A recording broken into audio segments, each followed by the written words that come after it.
The risk of a technical recession is looming larger for Singapore as key exports tumble for the 8th month in a row. Non-oil domestic exports shrank 14.7% on year last month, following a 9.8% contraction in April.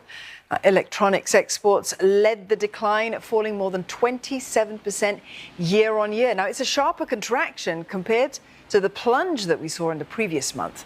Non-electronic shipments recorded a dip as well, led by segments like petrochemicals and pharmaceuticals. Overall exports to Singapore's top 10 markets declined, led by falls in exports to Hong Kong, Malaysia and Taiwan. The external demand remains lackluster across many of Singapore's major trading partners. The second is that I think the price effects are not favorable at this stage because of high base effects last year, and prices have come off, so dampening the overall value of exports being traded.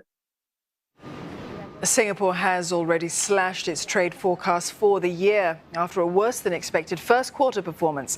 Economists are expecting the weakness in exports to persist as well, at least in the near term. China's reopening seems to be failing to provide a substantial boost to Singapore's exports. And globally, there are still some headwinds, given that monetary policy tightening still continues in some of the major markets like EU, and the Fed may not have delivered its last hike yet based on the meeting this week.